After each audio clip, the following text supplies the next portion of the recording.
فتویٰ دینے سے پہلے، کسی سوال کا جواب دینے سے پہلے یا دین کے بارے میں کسی بھی طرح کی گفتگو کرنے سے پہلے انسان کو علم حاصل کرنا چاہیے۔ بغیر علم کے انسان اگر فتویٰ دیتا تو ایسا کرنا حرام ہے۔ یہ اس میں دین کی بربادی ہے، یعنی دین تو برباد نہیں ہوگا لیکن جو اس پر عمل کریں گے ان کا دین برباد ہوگا، ان کا اور وہ برباد ہوں گے، کیونکہ اس کا قول لوگوں کے یہاں حجت ہوتا ہے، وہ معتبر ہے، لوگ اس کے اوپر عمل کرنا شروع کر دیں گے۔ اس لیے کوئی بھی کام یا کوئی بھی فتویٰ دینے سے پہلے انسان کو تثبت کرنا چاہیے، جلد بازی نہیں کرنا چاہیے۔ جلد بازی ہر معاملے میں حرام ہے، الا یہ کہ مسابقت ہو دین کی طرف، خیر کی طرف، نیکی کے کاموں کی طرف، ورنہ فتویٰ کے اندر جلد بازی کرنا کیا ہے؟ یہ دین کے اندر منع ہے۔ اور جب تک انسان کے پاس دلیل نہ ہو کتاب اللہ سے، سنت رسول سے، یا اجماع سے، یا صحیح قیاس سے، جو قیاس معتبر ہے، اس وقت تک انسان کوئی بات نہ کہے، اور جب تک اس مقام پر نہ پہنچ جائے کہ وہ یعنی نصوص کو سمجھ سکے اور نصوص اس کے پاس یاد ہوں اور نصوص کے معنی اور مطالب کو سلف صالحین کے عقیدے اور نہج کے مطابق سمجھنے والا ہو، ناسخ منسوخ اور اس طریقے سے جو بنیادی علوم کی ضرورت ہے ان تمام چیزوں کا علم جب تک انسان کے پاس نہ ہو جائے اس وقت تک انسان کو کسی بھی مسئلے کے اندر جواب دینے سے گریز کرنا چاہیے۔ ہمارے نبی صلی اللہ علیہ وسلم سے جب کسی چیز کے بارے میں سوال کیا جاتا، آپ کو معلوم نہیں ہوتا تو آپ وہی کا انتظار کرتے تھے، جب وہی آ جاتی تھی تب آپ اس کا جواب دیا کرتے تھے۔ اس طریقے صحابہ کرام، بڑے بڑے صحابہ کرام اور بڑے بڑے علماء گزرے ہیں کہ ان کے سامنے مسائل پیش کیے جاتے تھے، وہ دوسرے کی طرف احالہ کر دیتا تھا، پھر وہ سوال پہلے شخص کی طرف آ جاتا تھا اور کوئی جواب دینے کی جرات نہیں کرتا تھا۔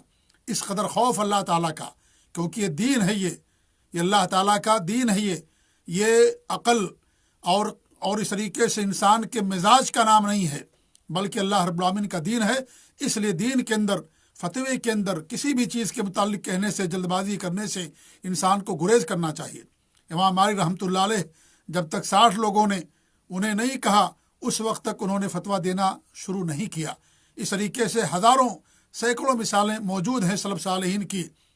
تو جب تک انسان کے پاس علم نہ آ جائے، کتاب و سنت کا علم، اس کا فہم، نصوص کا سمجھ اور اس طریقے سے ناسخ منسوخ اور جو مسائل ہیں ان کے بارے میں واقفیت، جب تک انسان کے بارے میں اچھی طریقے سے نہ ہو جائے، دین کے بارے میں انسان کو کچھ بولنے سے گریز کرنا چاہیے۔ انسان دنیا کے بارے میں نہیں بولتا، دنیا کے بارے میں انسان گریز کرتا، نہیں بولتا۔ اگر کوئی آدمی دنیا کا جانکار نہیں ہے، ایک آدمی انجینئر نہیں ہے، تو کیا وہ بلڈنگ کے بارے میں یا اس طریقے سے روڈوں کے بارے میں اور دیگر چیزوں کے بارے میں گفتگو کرے گا؟ قطعاً وہ گفتگو نہیں کرے گا، اعتراض کرتا ہے۔ کوئی ڈاکٹر نہیں ہے تو اس کے بارے میں وہ گفتگو نہیں کرتا، اس کے بارے میں وہ بات نہیں کرتا، کیونکہ اس کا علم نہیں ہے اس کے پاس۔ تو سب سے پہلے انسان کو علم حاصل کرنا ہے۔ اگر انسان بغیر علم کے جواب دیتا ہے تو بہت سارے مفاسد اور وہ خود بہت ساری برائیوں کا مرتکب ہو جاتا ہے۔ سب سے پہلی بات تو یہ ہے کہ ایسا انسان اللہ پر جھوٹ کرتا ہے، اللہ کی طرف جھوٹی بات کی نسبت کرتا ہے، اللہ رب العالمین پر بغیر علم کے بات کہتا ہے، اور اللہ پر بغیر علم کے بات کہنا یہ کیا ہے؟ یہ سنگین جرم ہے، حرام ہے ایسا کہنا۔ قرآن کریم کے اندر، احادیث کے اندر سختی کے ساتھ اس سے منع کیا گیا۔ اور نمبر 2، وہ خود گمراہ ہوتا ہے اور دوسروں کو بھی گمراہ کر دیتا ہے۔ اللہ کے رسول صلی اللہ علیہ وسلم کی حدیث ہے کہ اللہ رب العالمین علم کو ایسے نہیں اٹھا لے گا، بلکہ علم کو علماء کو اٹھا کر کے اٹھائے گا، یعنی علماء کو موت دے کر کے علماء کی وفات ہو جائے گی، اور جب علماء کی وفات ہو جائے گی تو ان کا علم بھی چلا جائے گا، وہ علم جو ان کے سینے میں ہوتا ہے، اور یہی اصل علم ہوتا ہے جو سینے کے اندر ہوتا ہے۔ انسان اگر عالم ہے اور اس کی کتابیں موجود ہیں، فتاوے موجود ہیں، تحریریں موجود ہیں، تو انسان فائدہ اٹھا لیتا ہے، لیکن اس کے مر جانے سے جو سینے کا علم ہوتا ہے وہ چلا جاتا ہے۔ نئے مسائل میں اجتہاد، نئے فتوے، نصوص کی سمجھ اور اس طریقے سے اور بہت ساری باتیں، انسان کے مرنے سے وہ چیز اس کے ساتھ ختم ہو جاتی۔ تو اللہ رب العالمین علم کو اٹھا لیتا ہے علماء کو موت دے کر کے۔ پھر ہمارے نبی نے فرمایا جب کوئی باقی نہیں رہے گا تو لوگ جاہلوں کو سردار بنا لیں گے، خود گمراہ ہوں گے، دوسروں کو بھی گمراہ کریں گے۔ جاہل کا مطلب یہ نہیں کہ ایک دم ان پڑھ جاہل جو کچھ نہ جانتا ہو، جو کسی بھی چیز کے بارے میں اسے علم نہ ہوگا علم اس کو کچھ نہ کچھ، لیکن اس مقام کو نہیں پہنچا ہوگا کہ وہ فتویٰ دے سکے، لوگوں کو دعوت دے سکے، یا اس طریقے سے دین کی باتیں لوگوں تک پہنچا سکے، اس کے پاس اتنا علم نہیں ہوگا تو لوگ اسی کو عالم سمجھ بیٹھیں گے۔ جب بڑے بڑے علماء چلے جائیں گے تو اس طریقے سے خود گمراہ ہوگا اور دوسروں کو بھی گمراہ کرے گا۔ عبداللہ بن مسعود رضی اللہ تعالیٰ عنہ کہا کرتے تھے من کان عنده علم فلیقل، جس کے پاس علم ہو وہ کہے، اور علم کیا ہے؟ کتاب و سنت کا علم، دین کا علم، یہ مراد ہے، دنیاوی علم نہیں مراد ہے۔ کوئی ڈاکٹر ہے، کوئی انجینئر ہے، آج بڑا المیہ ہمارے معاشرے کا کہ ڈاکٹر سے لوگ جا کر کے علم حاصل کرتے ہیں، انجینئر سے لوگ جا کر کے علم حاصل کرتے ہیں، اسے لوگ معتبر سمجھتے ہیں، لیکن یاد رکھیں عوام جسے معتبر سمجھتے ہیں وہ معتبر نہیں ہوتا۔ معتبر وہ ہوتا ہے جو کتاب و سنت کی نظر میں، علماء کی نظر میں، اور جو اس کے مختصر جو اس کے ماہرین ہیں ان کی نظر میں جو ہوتا ہے معتبر، وہی معتبر مانا جاتا ہے۔ جیسے ڈاکٹر کی نظر میں جو معتبر ہوگا وہی ڈاکٹر ہوگا۔ عوام اگر کسی کو ڈاکٹر سمجھتی ہے تو ڈاکٹر نہیں ہوتا، وہ ڈاکٹر نہیں ہوتا، ڈاکٹر وہ ہے جسے ڈاکٹر سمجھتا۔ اسی طریقے سے دین کا معاملہ ہے، تو دین جس کے پاس علم ہو، کتاب و سنت کا علم، قرآن و حدیث کا علم، سلف صالحین کے آثار، ان کے اقوال، ان کا فہم کے مطابق سمجھنے والا ہو، علماء سے علم حاصل کرنے والا، علماء کے سامنے زانو تلمستح کرنے والا، اور اس طریقے سے اپنے آپ کو عالم نہ کہلانے والا، وہ عالم ہوتا ہے۔ تو انہوں نے کہا کہ جس کے پاس علم ہو وہ کہے، جس کے پاس علم ہو وہ کہے، اور جس کے پاس علم نہ ہو یہ کہہ دے کہ اللہ عالم، اللہ زیادہ جاننے والا، اللہ زیادہ جاننے والا۔ اللہ رب العالمین نے اپنے نبی کے بارے میں فرمایا قل ما اسألکم علیہ من اجر، کہہ دیجئے میں تم سے اجر یعنی محنتانہ نہیں مانگتا ہوں، تم سے میں پیسہ نہیں مانگتا، وما انا من المتکلفین، اور نہ ہی میں تکلف کرنے والوں میں سے ہوں۔ یعنی علم نہ ہونے کے باوجود لیپا پوتی کرنا، کھینچ تان کرنا، تکلف کرنا، بناوٹ کرنا، تصنع کرنا، جواب نہیں معلوم ہے لیکن گھسیٹ کر کے، کھینچ تان کر کے، جیسے ربر ہوتا ہے اس کو بڑھایا جاتا ہے، اسی طریقے سے بڑھا کر کے کہیں نہ کہیں سے لا کر کے جواب دے دینا، یہ علماء کی پہچان نہیں ہے، یہ جوہلا کی پہچان ہے، جوہلا کی پہچان ہوتی ہے یہ۔ تو علم انسان کے پاس ہے تو جواب دے، اگر نہیں تو جواب نہ دے۔ تکلف نہیں کرنا انسان کو، دین کا معاملہ ہے۔ انسان اپنی رائے سے کچھ نہیں کہہ سکتا، اپنی عقل سے، جب تک کتاب و سنت سے نصوص نہ ہو اس کے پاس، اور جب تک کتاب و سنت کو صحیح طریقے سے سمجھ نہ بیٹھے۔ تو انسان کو جلد بازی کرنے سے بچنا چاہیے۔ اور اگر حالانکہ یہ عالم ہے، اس کے باوجود بھی کہا عمر فاروق نے کہ اس کی غلطی سے اسلام ڈھہ سکتا ہے، کیونکہ لوگ اس کے فتوے پر عمل کریں گے۔ آج دیکھیے کس قدر لوگوں کے اندر گمراہیاں پائی جاتی ہیں علماء کی غلطیوں سے، کس قدر لوگ گمراہ ہوئے ہیں، غلط عقیدہ لوگوں نے بنایا، بدعت اور خرافات لوگوں کے اندر پھیلی، اور غلط منہج لوگوں کے اندر رائج ہوا، یہ صرف علماء کی غلطیوں سے۔ علماء کو اگر اپنی غلطی معلوم ہو جائے، اگر وہ عالم ہیں، وہ اگر جان بوجھ کر کے ایسا نہیں کیا انہوں نے، اور یقین ہے کہ کوئی عالم جو کتاب و سنت کا عالم ہوگا، سلف صالحین کے عقید اور منہج پر چلنے والا ہوگا، کوئی جان بوجھ کر کے غلطی نہیں کرتا ہے۔ غلطی ہر ایک سے ہو سکتی ہے، کوئی معصوم نہیں ہے۔ اگر کوئی کسی کو معصوم سمجھتا ہے تو گویا کہ اگر کوئی سمجھتا ہے کسی غلطی نہیں ہوتی تو اسے معصوم کا درجہ دیتا ہے، وہ اسے معصوم کا درجہ دے دیتا ہے وہ، جبکہ معصوم اللہ کے نبی کے علاوہ کوئی نہیں ہے۔ غلطی ہر ایک سے ہو سکتی ہے، عالم سے بھی غلطی ہو سکتی ہے۔